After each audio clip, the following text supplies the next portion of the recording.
నమస్తే, నేను మీ సతీష్. మళ్ళీ మొదలైన జగన్ ఉగ్రవాదం. ఇది ప్రస్తుతం జగన్మోహన్ రెడ్డి పైన, ఆయన చేసేటువంటి రాజకీయం పైన ఏపీ ప్రజల్లో జరుగుతున్నటువంటి చర్చ. మరి ఈ రకమైనటువంటి చర్చకు దారి తీసినటువంటి అంశం ఏమిటి అనేటువంటిది ఒక్కసారి చర్చలోకి వెళ్లే ముందు కొన్ని అనుమానాలు, కొన్ని ప్రశ్నలు కూడా ఉత్పన్నమవచ్చు. అదేమిటి, జగన్మోహన్ రెడ్డి అధికారంలో ఉన్నా, ఆయన అధికారంలో లేకపోయినా, అధికారం కోసమైనా ఆయన చేసేటువంటి ప్రతి చర్య కూడా ఒక ఉగ్రవాద చర్యగానే ఉంటుంది కదా. మళ్ళీ ఇప్పుడు కొత్తగా మళ్ళీ మొదలైన జగన్ ఉగ్రవాదం అనేటువంటి ఈ చర్చ ఏమిటి? సరే, అసలు ఏ అంశం పైన ఈ రకంగా చర్చ జరుగుతూ ఉంది అనేటువంటి అంశంలోకి వెళ్లే ముందు జగన్మోహన్ రెడ్డి రాజకీయాన్ని గురించి ఒక 10 సెకండ్లు 20 సెకండ్లు చెప్పుకోవాల్సినటువంటి అవసరం అయితే ఉంది. ఏమిటి ఆ అంశం అని కూడా చూస్తే, జగన్మోహన్ రెడ్డి రాజకీయాన్ని ఎలా చేస్తాడు అంటే కుట్రలు, కుతంత్రాలు, దుర్మార్గాలు, దౌర్జన్యాలు, విభజించు పాలించు, ఇవి జగన్మోహన్ రెడ్డి ఫాలో అయ్యేటువంటి ఫండా. కుట్రలు, కుతంత్రాలు అంటే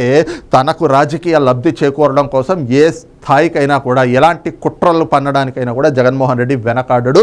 ఎన్ని కుతంత్రాలనైనా కూడా పన్నుతానే ఉంటాడు ఆయన. అలాగే ఇంకో వైపున చూస్తే దాడులు, దౌర్జన్యాలు, దుర్మార్గాలు. తాను అధికారంలోకి రావడానికి ఎలాంటి దుర్మార్గం చేయడానికైనా, ఏ స్థాయిలో దాడులు చేయడానికైనా, ఎలాంటి దౌర్జన్యాలు చేయడానికైనా కూడా ఎక్కడ వెనకాడు. విభజించు పాలించు అనేటువంటి అంశానికి వస్తే, ఏదో ఒక రకంగా వ్యక్తుల మధ్యన, వర్గాల మధ్యన, ఏదో ఒక రకంగా కులాల మధ్యన చిచ్చు పెట్టడము, వాళ్ళని విభజించటము, ఒకళ్ళకి ఇంకొకళ్ళకి మధ్యన విద్వేషాలు రెచ్చగొట్టి వాళ్ళు కొట్టుకు చేస్తూ ఉంటే ఆ నిప్పులో చలి కాచుకోవటం, దాని ద్వారా తాను లబ్ధి పొందటం, ఇది జగన్మోహన్ రెడ్డి నైజం. ఇదే జగన్మోహన్ రెడ్డి చేసేటువంటి రాజకీయం కూడా. ఇదే అంశాన్ని మనం 2014 నుంచి 19 మధ్యన కూడా చూసుకుంటే, ఆనాడు ఉన్నటువంటి తెలుగుదేశం, భారతీయ జనతా పార్టీలు, మరి ఆ కూటమికి మద్దతు ఇచ్చినటువంటి జనసేన ఎన్నికల్లో పోటీ చేయలేదు. కానీ ఆనాడు కూటమి అధికారంలోకి రావడానికి జనసేన మద్దతు ఖచ్చితంగా ఉపయోగపడింది అని అయితే చెప్పుకోవాలి. అయితే జనసేన పార్టీ అంటే అది కేవలం కాపు సామాజిక వర్గానికి మాత్రమే ప్రాతినిధ్యం వహించేటువంటి పార్టీ అని చెప్పి ఒక చిత్రీకరణ తేవటం, ప్రజల్లో అలాంటి ఒక భావాన్ని కల్పించటం. ఇక పవన్ కళ్యాణ్ గారు కాపు సామాజిక వర్గానికి చెందినటువంటి వ్యక్తి కాబట్టి ఇక్కడ కాపుల్లో ఉద్రిక్తతలు పెంచితే, వాళ్ళ ద్వారా పవన్ కళ్యాణ్ గారి పైన ఒత్తిడి పెరిగితే, ఆయన అప్పుడు ఉన్నటువంటి కూటమి ప్రభుత్వం పైన ఆయన కూడా ఒత్తిడి తెస్తారు. ఒకవేళ ఒత్తిడి తేకపోతే కాపు సామాజిక వర్గం అనేటువంటిది పవన్ కళ్యాణ్ గారికి, ఇటు కానాటి తెలుగుదేశం, జనసేన, భారతీయ జనతా పార్టీల కూటమి ప్రభుత్వానికి కొంత వ్యతిరేకం అవుతుంది. ఈ వ్యతిరేకమైనటువంటి క్రమంలో పవన్ కళ్యాణ్ గారి బలం తగ్గి, ఆ బలం జగన్మోహన్ రెడ్డి గారికి అంటే వైఎస్ఆర్ కాంగ్రెస్ పార్టీకి అనుకూలంగా మారుతుంది అని చెప్పి జగన్మోహన్ రెడ్డి ఒక కుట్ర పన్నాడు. ఆ కుట్రని ఎగ్జిక్యూట్ చేయడానికి ఉద్యమ నేత ముసుగేసి కొంతమంది వ్యక్తుల చేత ఉద్యమం ముసుగులో రాజకీయ హింసకు ప్రేరేపించాడు. అలాంటి వ్యక్తులు ఎవరు అనేటువంటి అనుమానం కూడా అక్కర్లేదు. అందరికీ మొదట కాపు ఉద్యమం అనేటువంటి పేరు చెప్పంగానే ఆ ఉద్యమ నేతగా స్వయం ప్రకటిత వ్యక్తి ఎవరు అంటే ముద్రగడ పద్మనాభ రెడ్డి. ప్రస్తుతం ఆయన పేరు మార్చుకున్నాడు, ఆ అంశం అందరికీ తెలిసిందే.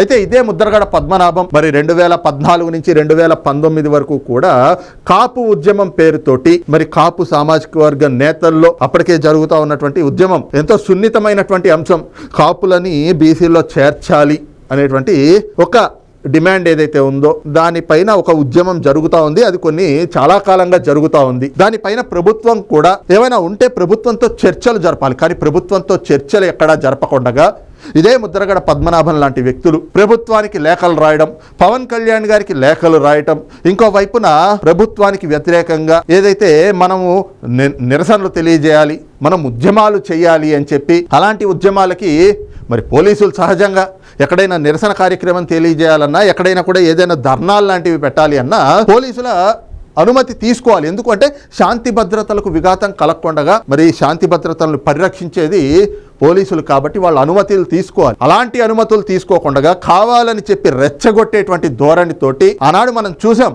ఏ రకంగా కంచము గరిట పట్టుకుని ఎవరికి వాళ్ళు, పోలీసులు మనకు అనుమతి ఇవ్వలేదు కాబట్టి, ప్రభుత్వం మన డిమాండ్లు పరిష్కరించట్లేదు కాబట్టి, ఈ రోజున ఒక డిమాండ్ను తీసుకొచ్చామంటే మరుసటి రోజు పొద్దున్నే ప్రభుత్వం దాన్ని అమలు చేసేయాలి, ఆ డిమాండ్ ని ఓకే చేసేయాలి, పరిష్కరించేయాలి అనేటువంటి ఒక మొండి వైఖరితోటి ఇలాంటి ముద్రగడ పద్మనాభం లాంటి వ్యక్తులు ఏదైతే గనక ఒక నిరంకుశ ధోరణితోటి అసలు ఎక్కడా కూడా లాజిక్ లేనటువంటిది, ప్రభుత్వానికి ఒక లేఖ రాశాడు ఆయన, ఆ లేఖ రాసినప్పుడు దాన్ని పరిశీలిస్తారు, సాధ్యాసాధ్యాలు ఎలా ఉన్నాయి, వాటిని ఏ రకంగా ఆ సమస్యను పరిష్కరించాలి అని ప్రభుత్వం ఆలోచన చేస్తుంది. కేవలం ఒక్క లేఖ మీదే కాదు కదా.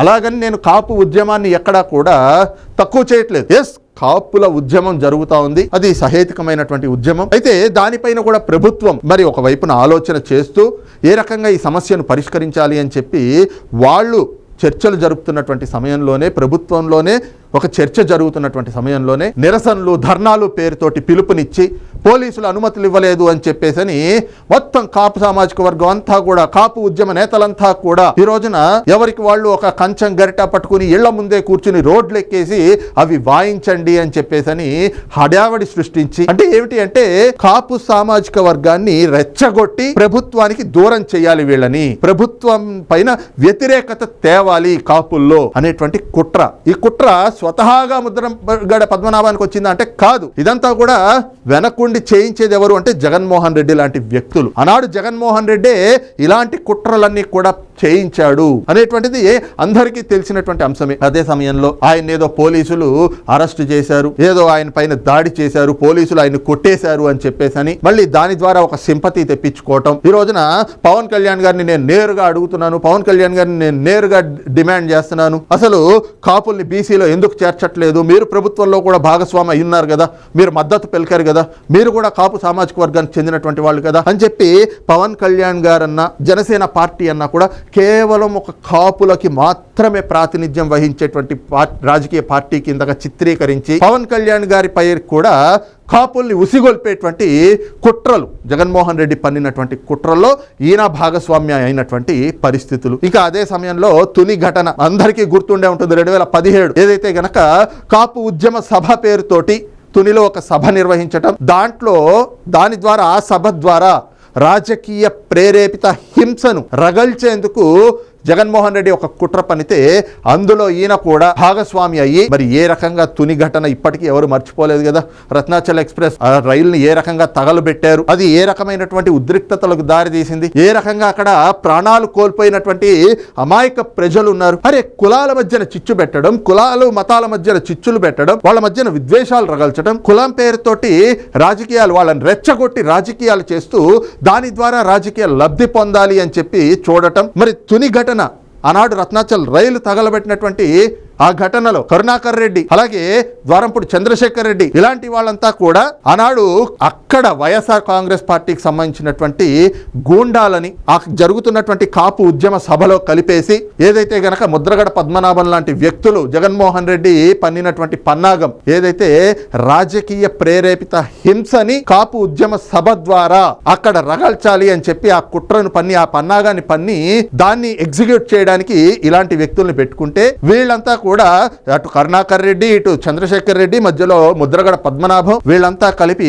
రైలుని తగలబెట్టించేసి అక్కడ హింసను సృష్టించి శాంతి భద్రతలకు విఘాతం కల్పించి ఒక కర్ఫ్యూ పెట్టేటువంటి పరిస్థితులకు తీసుకొచ్చి ఆనాడు ప్రభుత్వానికి ఒక మచ్చ తెచ్చే విధంగా జగన్మోహన్ రెడ్డి పన్నినటువంటి చేసినటువంటి ఆ కుట్రలో వీళ్ళు ఏ రకంగా భాగస్వాములు అయ్యారో అంతా చూసాం. అయితే ఆ రోజున వీళ్ళు చేసినటువంటి కుట్రలు, కుతంత్రాలు, కుయుక్తులు అన్నీ కూడా పారినాయి. అవి పారి 2019 ఎన్నికలు వచ్చేటప్పటికి కొంత ప్రభుత్వం మీద కూడా వ్యతిరేకత రావటం, జగన్మోహన్ రెడ్డి మరి ఆయన ఏ రకమైనటువంటి అభూత కల్పనలు, ఎన్ని మోసపు హామీలు, ఎన్ని డ్రామాలు, కోడికత్తి డ్రామా కావచ్చు, లేదంటే గనక బాబాయ్ గొడ్డలి పోటు కావచ్చు, ఇలాంటివన్నీ కూడా పారి జగన్మోహన్ రెడ్డి అధికారంలోకి వచ్చాడు. అయితే ఒకవైపున కాపులకి 2014 నుంచి 19 వరకే అప్పుడు ఉన్నటువంటి కూటమి ప్రభుత్వం మరి ఏదైతే ముద్రగడ పద్మనాభం గారు కావచ్చు, లేదంటే కాపు సంఘాల నేతలు, కాపు సామాజిక వర్గానికి చెందినటువంటి నాయకులు వాళ్ళంతా కూడా ప్రభుత్వానికి లేఖలు రాశారు, అనేక లేఖలు అందినాయి, అనేక విజ్ఞాపనలు వెళ్ళినాయి కాపుల్ని బీసీలో కలపాలి అని చెప్పి.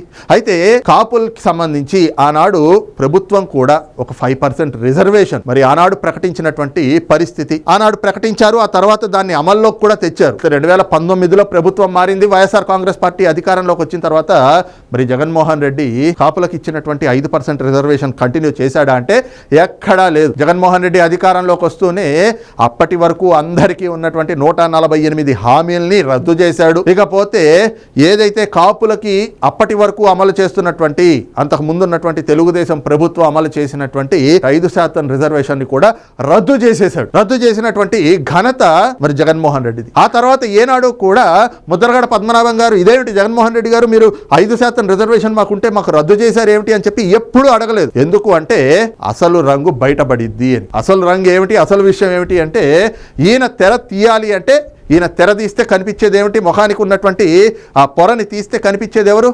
ఖచ్చితంగా జగన్మోహన్ రెడ్డి. అప్పటి వరకు తానని తాను కాపు ఉద్యమ నేతగా స్వయంగా ప్రకటించుకుని కాపు ఉద్యమ ముసుగులో జగన్మోహన్ రెడ్డికి రాజకీయ లబ్ధి చేకూర్చేందుకు అనేక కుట్రలు పన్నారు.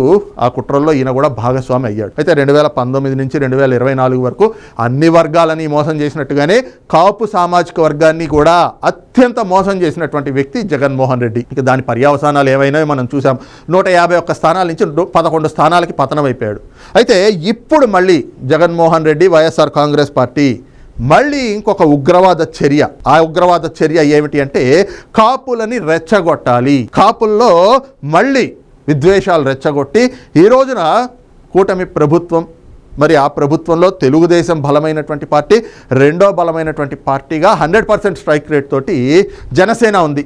మరి జనసేనకి కూడా మొన్నటి ఎన్నికల్లో అప్పటి వరకు మనం చూసాం 2019 నుంచి 2024 వరకు కాపులకి అలాగే కమ్మ ఈ రెండు సామాజిక వర్గాలకి కూడా ఏదో రకంగా వాళ్ళిద్దరి మధ్యన చిచ్చు పెట్టాలి. ఎందుకు అంటే పవన్ కళ్యాణ్ గారు ఎప్పుడైతే తెలుగుదేశం పార్టీ తోటి పొత్తు పెట్టుకుంటున్నాం అని చెప్పి ఆయన ప్రకటించారో అప్పటి నుంచి ఈ రెండు పార్టీల మధ్య చీలికలు తేవాలి అని చెప్పి కాపులని రెచ్చగొట్టేటువంటి ధోరణి. అప్పుడు కూడా ఇదే ముద్రగడ పద్మనాభం, హరిరామ్ జోగాయ్ లాంటి వ్యక్తులు ఇలాంటి వాళ్ళ చేత కాపుల పేరిట కాపు ఉద్యమ నేతలం అని చెప్పుకుంటూ కాపులకు ఇన్ని సీట్లు కావాలి, పవన్ కళ్యాణ్ గారు మీరు 22కి ఎలా కన్ఫైండ్ అవుతారు, మీరు కాపులను అవమానిస్తున్నారు, ఇలా కాదు మీరు 50% అడగాలి, మీరు 50 సీట్లు అడగాలి, 70 సీట్లు అడగాలి అని చెప్పేసి రెచ్చగొట్టేటువంటి ధోరణిలో దీని ద్వారా చూసారా పవన్ కళ్యాణ్ అక్కడ చంద్రబాబు నాయుడు గారి దగ్గర తలొగ్గుతా ఉన్నాడు, కాపులకు అన్యాయం చేస్తూ ఉన్నాడు అని చెప్పి కాపుల్లో మళ్ళీ ఏదో రకంగా విద్వేషాలు రెచ్చగొట్టి వాళ్ళని పవన్ కళ్యాణ్ గారి మీదకి ఉసిగోల్పటం, మళ్ళీ కూటమిలోనే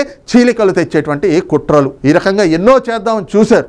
ఇవన్నీ కూడా జగన్మోహన్ రెడ్డి ఆధ్వర్యంలోనే ఆయన నేతృత్వంలోనే, కానీ ఏవి పారకపోగా జగన్మోహన్ రెడ్డి చేసినటువంటి అరాచకాలన్నీ చూసిన కాపులు కావచ్చు అన్ని వర్గాల ప్రజలు 11 స్థానాలకి పతనం చేస్తే ఇప్పుడు అధికారం కోల్పోయిన తర్వాత మళ్ళీ ఏదో రకంగా కూటమి ప్రభుత్వం పైన ముఖ్యంగా పవన్ కళ్యాణ్ గారి పైన కాపు సామాజిక వర్గంలో ఏదో రకంగా వ్యతిరేకత తేవాలి అని చెప్పి మళ్ళీ వైసీపీ జగన్మోహన్ రెడ్డి మరో కొత్త కుట్రకి తెరలేపారు. దానిపైన ఇప్పుడు గగ్గోలు పెడతా ఉన్నారు. మరి అంతలా తెరలేపడానికి ఏ అంశం పైన తెరలేపారు, దానికి దారి తీసినటువంటి పరిస్థితులు ఏమిటి అనేటువంటిది చూస్తే ఇటీవల ఏదైతే 2017లో మరి తుని కాపు ఉద్యమ సభ అలాగే రైలు దగ్ధం ఘటన, మరి దానిపైన ప్రభుత్వము హైకోర్టులో అప్పీల్ చేయబోతా ఉంది. ఎందుకు అంటే ఆ కేసులో మరి కాపు ఉద్యమ నేతలపైన ఏవైతే కేసులు ఉన్నాయో వాటిని గత జగన్మోహన్ రెడ్డి ప్రభుత్వంలో ఆ కేసులన్నింటినీ కూడా ట్రయల్ కోర్టు కొట్టేసింది, రైల్వే ట్రయల్ కోర్టు అవన్నిటిని కూడా కొట్టేస్తే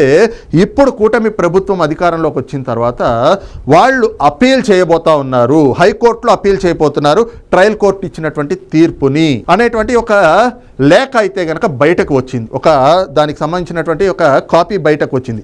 కాపీని కూడా చూద్దాం. అది చూసిన తర్వాత దానిపైన జరుగుతున్నటువంటి చర్చను కూడా మనం ఒక్కసారి క్లుప్తంగా చెప్పుకుందాం. అయితే ఆ లెటర్ ఏమిటి అనేటువంటిది కూడా చూస్తే ఆ లేఖ చూస్తా ఉన్నాం కదా, ఇదే అది. Government of Andhra Pradesh home department appeals criminal justice crime number 77/2016 of Tuni post offence under section 146, 147, 153, 174A and C of Railway Act. Accused were acquitted in CC number 97/2021 by Honorable 7th Additional Metropolitan Magistrate Court for Railways, Vijayawada by its judgment dated 1/5/2023. Filing of appeal permission accorded orders issued అని చెప్పేసి అని ఏదైతే గనక తుని ఘటనకు సంబంధించినటువంటి ఆ case ఉందో అందులో ఉన్నటువంటి దానిపైన వాళ్ళు ఇచ్చినటువంటి తీర్పు పైన, ఆ జడ్జిమెంట్ పైన అపీల్ చేసుకోవడానికి పర్మిషన్ అని చెప్పేసి పర్మిషన్ కోరుతూ, అనుమతి కోరుతున్నట్లుగా ఒక ఇదైతే గనక బయటకు వచ్చింది.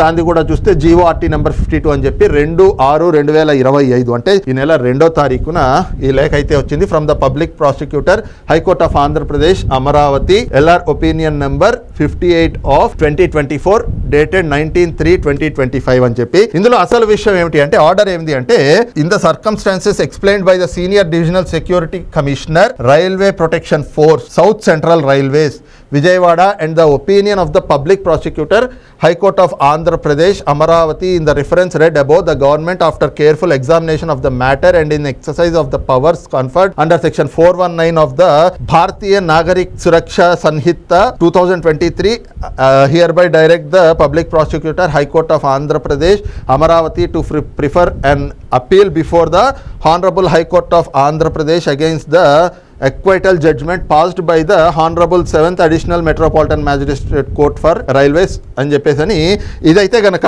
ఆ లెటర్ వచ్చినటువంటి పరిస్థితి. అంటే దీని సారాంశం ఏమిటి అంటే, in the circumstances explained by the senior divisional security commissioner, railway protection force, south central railway, senior divisional security commissioner ఎవరైతే రైల్వే ప్రొటెక్షన్ ఫోర్స్ కి సంబంధించి సౌత్ సెంట్రల్ రైల్వేస్ విజయవాడలో పనిచేస్తా ఉన్నారో, ఆయన దీనిపైన ఒక ప్రతిపాదన అయితే గనక తెచ్చారు.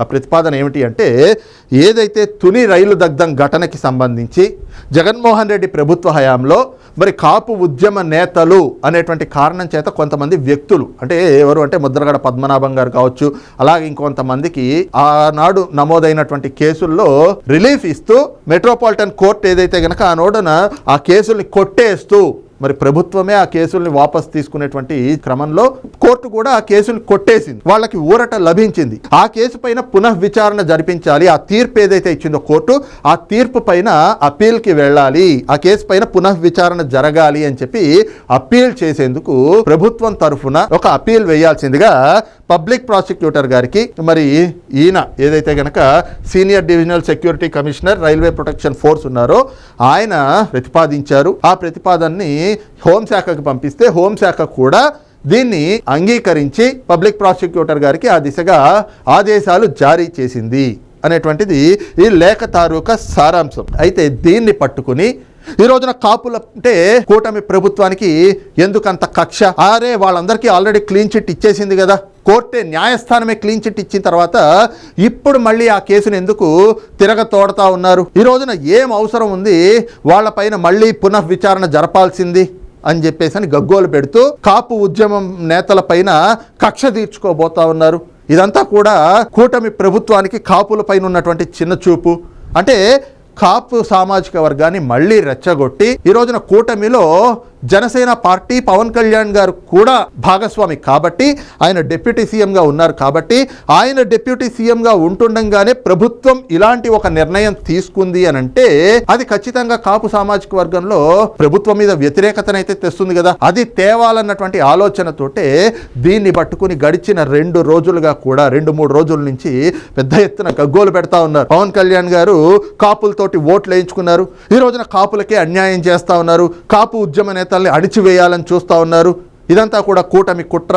పవన్ కళ్యాణ్ గారు కూడా ఈ కూటమిలో భాగస్వామి కాబట్టి ఈ కుట్రలో ఆయన కూడా భాగస్వామి అని చెప్పి మళ్ళీ కాపుల్ని రెచ్చగొట్టి పవన్ కళ్యాణ్ గారిపైకి ఉసిగొల్పి ఎలాగైనా కాపులని కూటమి ప్రభుత్వానికి జనసేన పార్టీకి దూరం చేసి వాళ్ళని జగన్మోహన్ రెడ్డి వైపు తిప్పుకోవాలి అనేటువంటి కుట్రలకి తెరలేపుతా ఉన్నారు. అయితే ఇందులో వాస్తవం ఏమిటి అంటే, ఇది ప్రభుత్వం నేరుగా వాళ్ళు ఇచ్చినటువంటి ఆదేశాలు కాదు. ఇందులో క్లియర్గా ఉంది, in the circumstances explained by the senior divisional security commissioner, railway protection force. అంటే ఎవరైతే సీనియర్ డివిజనల్ సెక్యూరిటీ కమిషనర్ ఉన్నారో రైల్వేస్కి సంబంధించి ఆయన దీనిపైన చర్యలు తీసుకోవాలి, మళ్ళీ పునఃవిచారణ జరపాలి, అప్పీల్కి వెళ్ళాలి అనేటువంటి ప్రతిపాదనని పంపితే అది ఇంకా ప్రభుత్వాధినేతల దాకా కూడా వెళ్ళలేదు. కాకపోతే ఇది కూడా అబ్స్ట్రాక్ట్ బయటకు వచ్చింది, కానీ ఇంకా ప్రభుత్వం దీనిపైన ఎక్కడా కూడా పూర్తి స్థాయి నిర్ణయం తీసుకోలేదు. అయితే ఎప్పుడైతే ఈ గగ్గోలు పెట్టడం లేదంటే గనక కాపుల్ని రెచ్చగొట్టేటువంటి చర్యలు పూనుకుంటా ఉన్నారో ప్రభుత్వం కూడా కూడా ఈ రోజున ఒక స్పష్టమైనటువంటి వైఖరి చెప్పింది. అరే కాపు ఉద్యమం అనేటువంటిది కావచ్చు, ఇలాంటి సున్నితమైనటువంటి అంశాల్లో తొందరపడి అప్పీళ్లకి వెళ్ళడం ఇవన్నీ కూడా సరైనటువంటి చర్యలు కాదు. అసలు ఎవరి దగ్గర నుంచి ఈ ఆదేశాలు అనేటువంటిది కావచ్చు, ఈ ప్రతిపాదన అనేటువంటిది వచ్చింది ముందర అనేది పరిశీలించిన తర్వాత అప్పుడు ఎలాంటి చర్యలు తీసుకోవాలి అని చూస్తాం. కానీ ప్రస్తుతానికైతే ప్రభుత్వానికి అక్కడ అప్పీల్కి వెళ్ళేటువంటి ఆలోచన లేదు అని చెప్పి ప్రభుత్వం స్పష్టంగా చెప్పింది. సున్నితమైనటువంటి అంశాన్ని తీసుకుని వాటిని రెచ్చగొట్టి వాటి ద్వారా రాజకీయ లబ్ధి పొందాలి అనేటువంటి దురుద్దేశాలు అయితే ఇక్కడ కూటమి ప్రభుత్వానికి ఎక్కడా లేవు. కానీ ఈ రోజున జగన్మోహన్ రెడ్డి కేవలం తన రాజకీయ లబ్ధి కోసం కాపు సామాజిక వర్గంలో చిచ్చు పెట్టి విద్వేషాలు రెచ్చగొట్టి వాళ్ళని ఉసిగొల్పి జనసేన పార్టీ మీదకి, పవన్ కళ్యాణ్ గారి మీదకి పంపడం ద్వారా అక్కడ నిప్పు రగిల్చి ఆ రగులుతున్నటువంటి నిప్పు దగ్గర చలిగాచుకుని రాజకీయ లబ్ధి పొందాలి అనేటువంటి కుట్రలకి తెరలేపుతా ఉన్నాడు. అదే జగన్మోహన్ రెడ్డి మళ్ళీ తన ఉగ్రవాదాన్ని మళ్ళీ బయటకి బహిర్గతం చేస్తూ ఉన్నాడు అనేటువంటి చర్చకు కూడా దారితీస్తున్నటువంటి పరిణామం ఇది. అయితే ఈ రోజున కూటమి ప్రభుత్వం కాపులపైన ఏదో కక్ష సాధిస్తూ ఉంది, కాపు ఉద్యమ నేతల్ని అణచివేసేటువంటి కుట్రలకి పాల్పడతా ఉంది అంటూ వైఎస్ఆర్ కాంగ్రెస్ పార్టీ కానీ, వాళ్ళ సోషల్ మీడియా కానీ, లేదంటే గనక సాక్షి మీడియా కానీ వాళ్ళు చేస్తున్నటువంటి ప్రచారాలు ఎక్కడా వాస్తవం లేదనేటువంటిది మాత్రం ఈ రోజున ప్రభుత్వం చేసినటువంటి ప్రకటనతోటైతే స్పష్టమైపోతున్నటువంటి పరిస్థితి. మరి ఈ అంశంపైన మీ అభిప్రాయం ఏమిటనేటువంటిది కూడా కింద కామెంట్ సెక్షన్లో మెన్షన్ చేయండి. Thank you.